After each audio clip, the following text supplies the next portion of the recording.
Hello दोस्तों, आज के इस वीडियो में हम जानेंगे कि आखिर अकबर ने सलीमा बेगम से शादी क्यों की थी और सलीमा बेगम का पूरा इतिहास क्या है। तो दोस्तों, पूरी जानकारी के लिए वीडियो को पूरा आखिर तक जरूर देखिएगा। तो आइए दोस्तों, वीडियो को शुरू करते हैं। सलीमा सुल्तान बेगम मुगल साम्राज्य की महारानी थी जो बादशाह अकबर की पत्नी थी।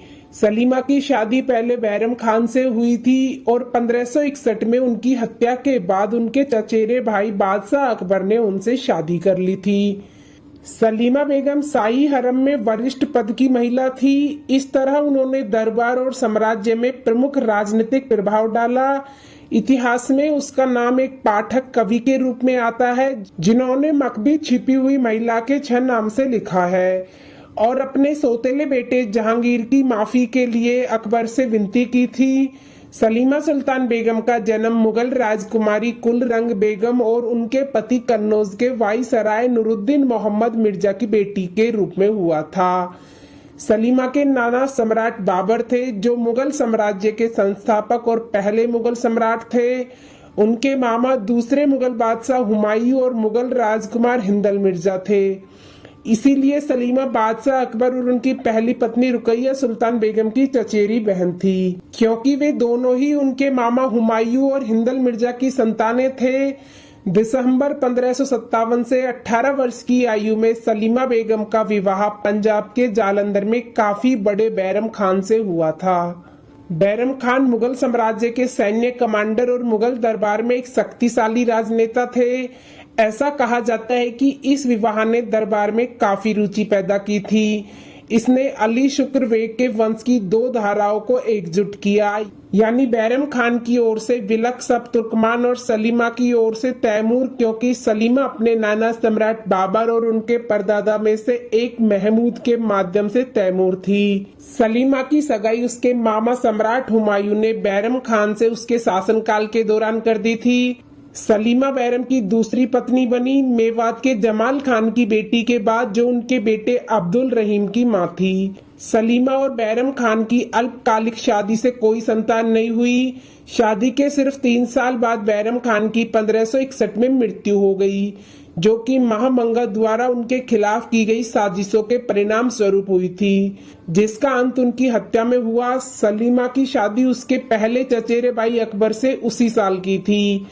वह उससे 3 साल और 7 महीने बड़ी थी। अकबर ने सलीमा से शादी की ताकि उसे और बैरम खान के बेटे रहीम को आगे की राजनीतिक साजिशों से बचाया जा सके।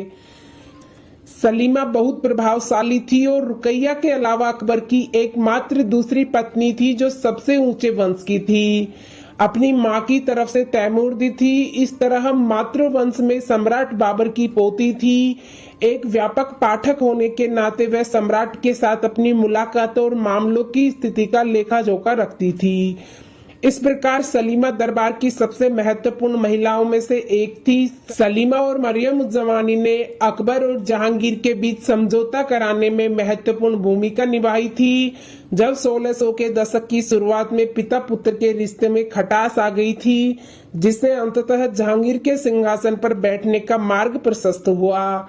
जहांगीर के शासनकाल के दौरान सलीमा और रुकैया ने शक्तिशाली खान आजम मिर्जा अजीज कोका को माफी दिलाने में महत्वपूर्ण भूमिका निभाई, जिन्हें जहांगीर ने मौत की सजा सुनाई थी। 1575 में सलीमा अपनी मौसी राजकुमारी गुदवदन बेगम और कई अन्य शाही महिलाओं के साथ की हज यात्रा पर गई। सलीमा एक निपुण कवित्री थी और उन्होंने एक पुस्तकालय बनाया था जिसमें जाहिर तौर पर सभी पुस्तकों की प्रतिमा जमा करनी पड़ती थी जिनका दरबारी हलकों में कोई महत्व था। सलीमा की मृत्यु 15 दिसंबर 1612 को दिल्ली में हुई। उनके सौतेले बेटे जहांगीर ने उनके जन्म और वंश और उनकी शादियों का विवरण दिया है और बताया है कि 1612 में उनकी मृत्यु के समय उनकी उम्र 73 वर्ष थी। उनके आदेश पर उनके शव को एक बगीचे में दफनाया गया जिसे उन्होंने खुद बनवाया था। जहांगीर ने उसके स्वाभाविक गुणों और उसकी उपलब्धियां दोनों की प्रशंसा की है कि वे एक आकर्षक और सुसंस्कृत महिला के रूप में अपनी छवि बनाती हैं।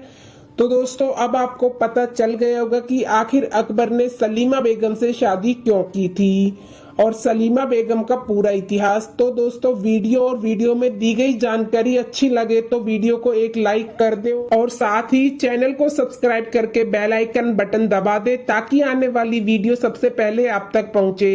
तो चलो दोस्तों मिलते हैं किसी ऐसी ही ऐतिहासिक वीडियो के साथ, तब तक के लिए अपना ख्याल रखना। धन्यवाद।